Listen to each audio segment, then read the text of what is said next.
Hi, I am Katina Horton, the Love and Freedom Toxic Relationship Recovery Coach. And today's Bible teaching is entitled, How You Know When You Can Only Handle Them in Doses. Now, I want you to think about this. When you call the doctor, right? You're sick, you're not feeling well, you're congested, you're going in between being congested, having a running nose, having fever, chills, etc., right? It could be you or it could be your child. And the doctor might say, take 20 milliliters of this particular liquid. I'm going to call it into the pharmacy, have somebody pick it up. If you're well enough, pick it up yourself. But you're only going to take 20 milligrams, right? Every 6 hours, right? 4 times a day within a 24-hour period, right? So what do you think is going to happen if you take more than 20 milligrams every 6 hours for 4 times a day, right? In a 24-hour period, right? If you take more than 80 milligrams of that medication, 9 times out of 10, you're going to become very sick. And for some people who have sensitive systems, they might be going on to glory, literally piecing out of here, right? And that means that if you take more than the dosage, what's going to happen? You are going to be physically sick. And so the same thing happens. We take it lightly, right? We take it very lightly, but the same thing happens when we are around narcissistic people and other toxic individuals, right? We can only handle those type of people in what? In doses. But what we do is that we get so caught up in the history of being with that person. We get so caught up in the 5 to 10% value that they're bringing to the relationship. And so we don't set up boundaries. And then when we're getting sick emotionally, mentally, spiritually, right?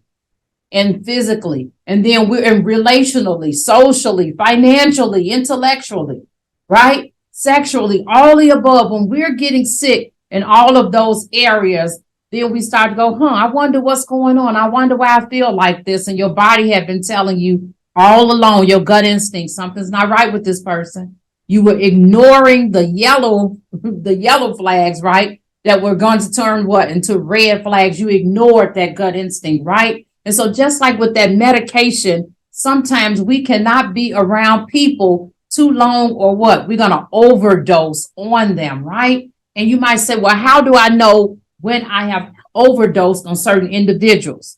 Point number one, not only do you own your emotions, you're owning theirs too. With narcissism, other toxic individuals, emotionally immature individuals, and or individuals who have tons of unresolved and repressed trauma, right? They use people as emotional regulators, right? That means whatever emotion they're feeling, they're going to offload that emotion onto you. And in scripture, it says what? Over in Proverbs 19:19. Let angry people, and this is the Message version, let angry people endure the backlash of their own anger. If you try to make it better, you'll only make it worse. So sometimes we'll have somebody, a lot of times, let's just keep it real and be honest. We'll have people who are angry and all out of sorts, emotional outbursts, which that's also emotional outbursts and lashing out. That's also a trauma symptom, right? Inability to regulate ourselves before we're in conversations with others, right? And so we have people that do that, and we be trying to calm them down. And a lot of times in that process, they're only getting louder and louder and louder. They're not even able to hear you because they're doing what? They're riding off their emotions. They're riding off of how their nervous system feels, right? They're hopping on that train or on that wave, and they just ride it all the way to downtown, back and to the end of the line, right? So when you're trying to rescue them, what's going to happen? You just got to keep trying to rescue them again, right? Because they don't want to be rescued. They want to ride it out, right?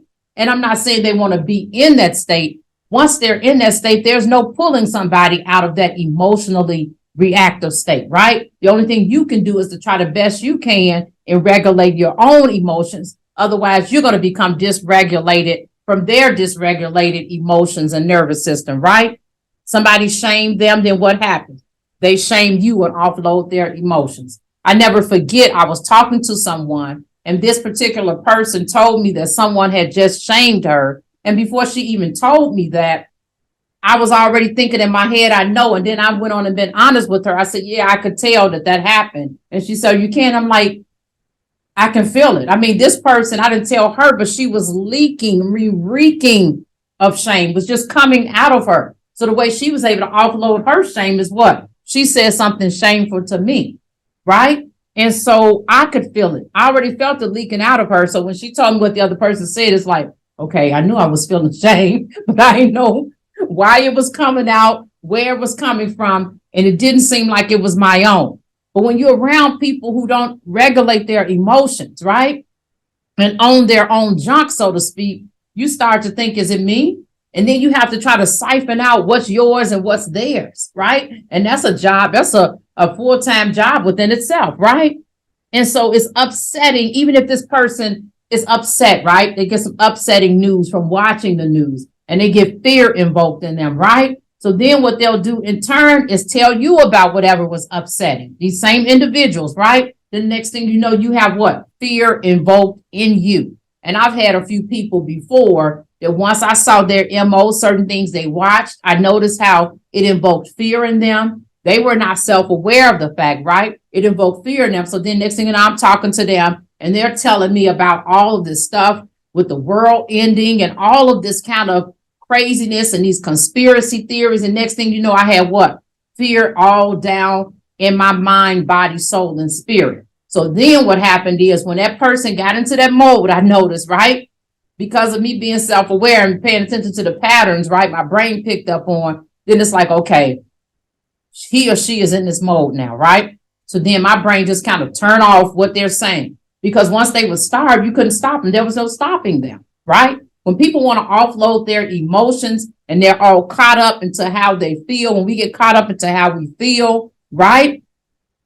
Over being rational and responding, we could really do some damage. Like I said, we invoke our emotions over into somebody else's instead of owning them. And so what started to happen, I noticed when she was in that mode, right? And I knew she could go on 2-3 hours talking about this. I had to turn it off, so to speak, in my head, listen, but not really be listening, if that makes sense, right? And so what happens is, like I said, when we don't own our emotions, other people carry around, they're already carrying around whatever trauma and drama they've got going on, but then they're also carrying around our junk because we are not owning it, right? And even when it comes to a spirit of abandonment, it's a lot of us that have abandonment issues. If we're taking care of it, if we're going to therapy talking about it, if we're regulating our emotion, if we're owning our emotions, this spirit does not become a problem.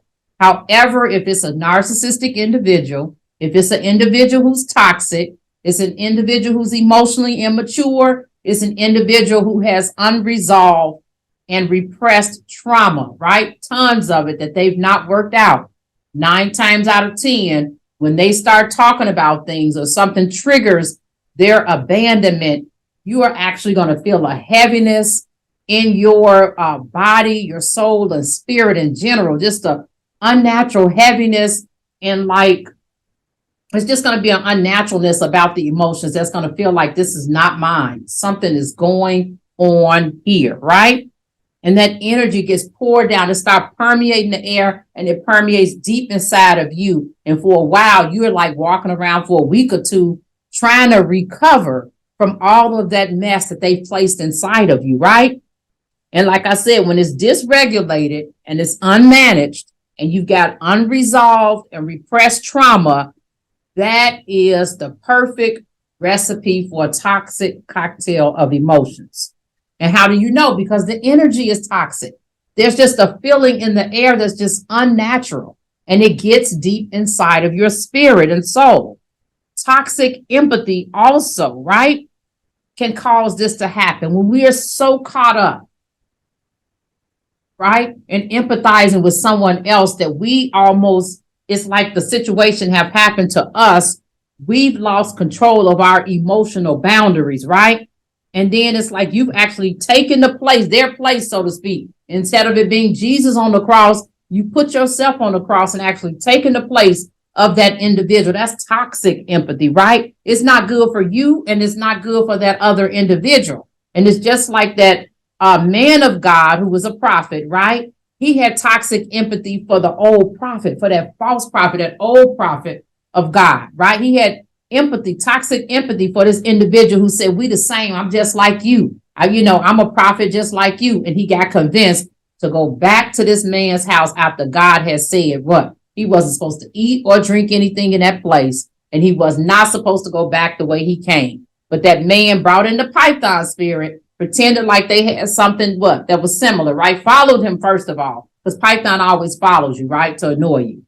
But he followed him first of all. Then he pretended that they were invested in that same spirit and got him to come back to his house and eat and drink. And that's when the Lord used that old prophet to tell the man of God, like, you're not going to even make it home, right? You're not going to make it home. And sure enough, a lion devoured him. But what does it say in the scripture? That what the devil goes around like a roaring lion seeking who he may devour, right?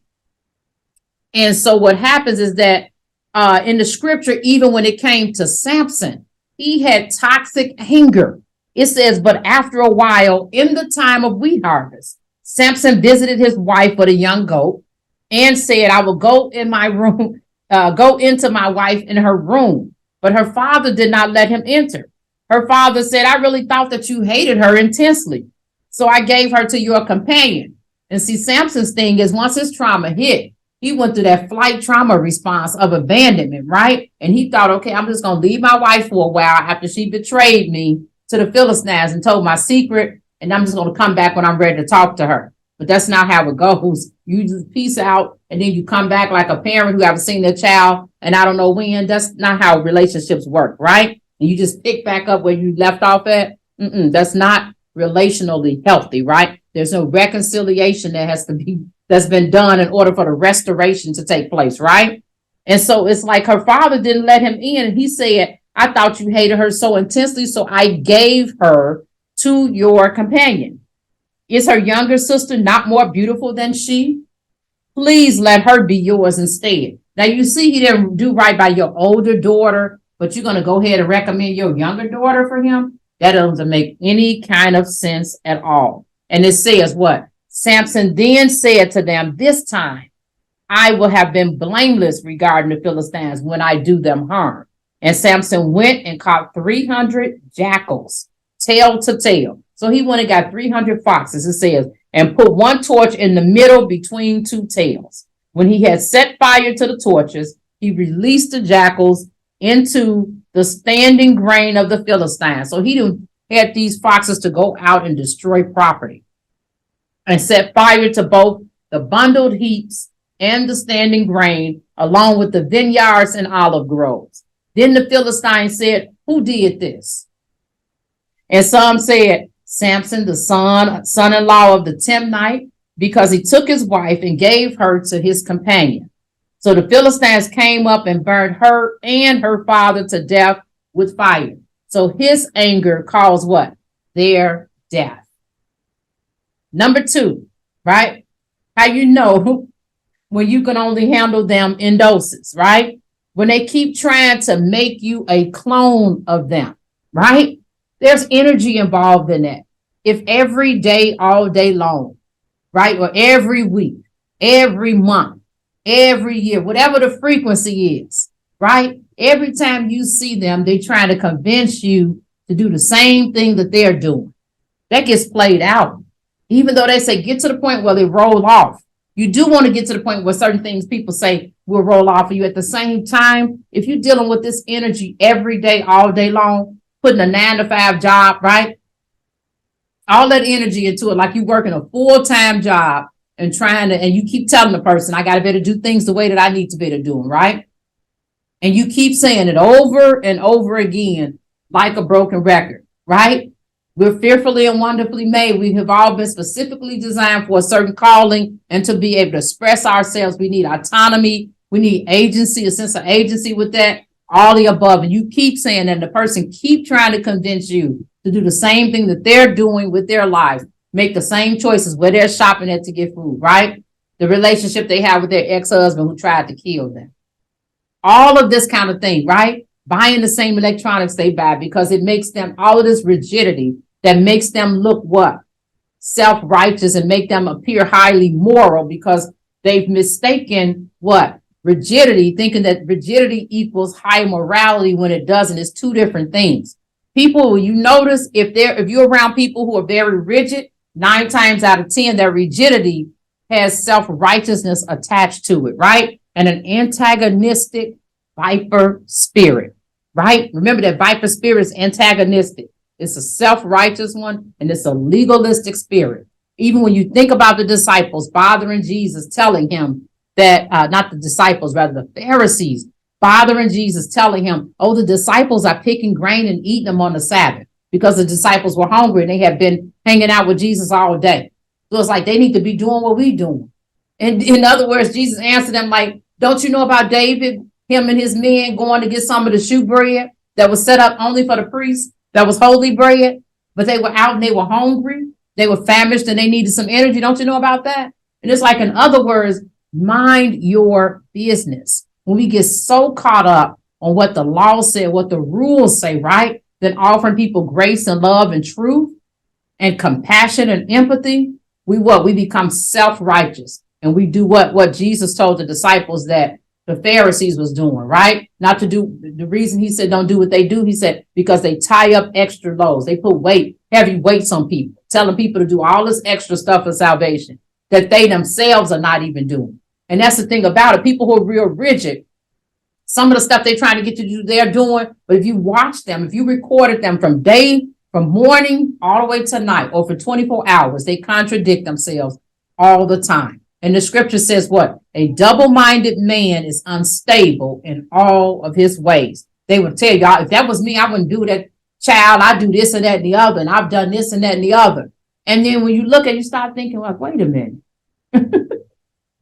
One of your kids, the one that did this, and aren't you the same person that did this? No, no, that's different. Well, yeah, I did that, but that's different. Their situation's always different. Was always a yeah, but, right? Number 3, the third way you know, right? That's going to let you know how you know that you can only handle them as doses is when all they do is roll out a spirit of complaining and negativity about everything. You can tell somebody it's beautiful outside. Well, don't get too happy. They say it's going to rain tomorrow. Or they say, my husband is becoming undone. I'm not sure what it is I need to do. You give them advice, and that advice involves setting up boundaries. Perhaps you going to therapy, telling them about going to therapy, and setting up boundaries and doing what they can do as far as being responsible for themselves. But then they tell you what? Well, it probably ain't gonna work anyway. He just gonna be doing the same thing. I'm gonna walk in the door. He gonna start up with me. Not even trying what it is, the advice you've given them, not even trying that, but just always having something negative to say. That stuff is toxic. That negative complaining spirit is toxic, right? It's going to be toxic for you, and it was toxic for the Israelites, right? And it's like they don't want to do the work. They would rather complain. If you ever notice that when people have a spirit of negativity, right? A spirit of complaining, they don't want to do the work. They don't want a solution. They just want to complain. They like the idea of complaining. Their mind, body, soul, and spirit is addicted to what? To chaos, confusion, and complaining. They're addicted to strife. The Israelites cried and complained, right? After they found out they got the report from the spies. They couldn't think for themselves. They cried and complained about it, right? It says, then all the congregation raised their voices and cried out, and the people wept that night. And all the sons of Israel grumbled against Moses and Aaron. And the entire congregation said to them, if only we had died in the land of Egypt, or even if we had died in this wilderness. So why is the Lord bringing us into this land to fall by the sword? Our wives and our little ones will become plunder. Would it not be better for us to return to Egypt? So they said to one another, let's appoint a leader and return to Egypt, right? And so God's just like, let me get rid of them. I got a solution for this problem. For Moses, right?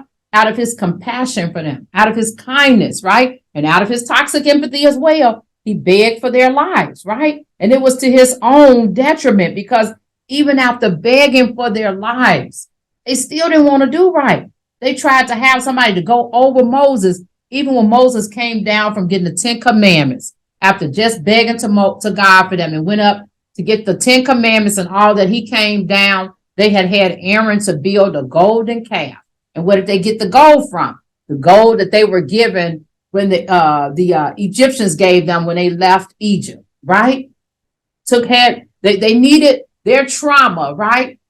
Needed to have something to attach to, a person, place, thing, or idea. And that's how trauma works, right? You've already left Pharaoh, but then it's looking for somebody else to replace so you can have those approval addictions needs met, right? So they wanted to have that need met through Moses. Moses is on top of the mountain. Okay, what are we going to do? They panic, right? They panic, and then they tell Aaron to do what?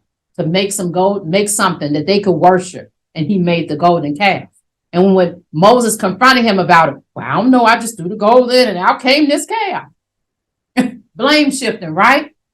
So he acted like he didn't have a clue of what happened. The golden calf made itself, basically, right? But that's what happens when we hang around people that we can only handle in doses, right? We overdose on them.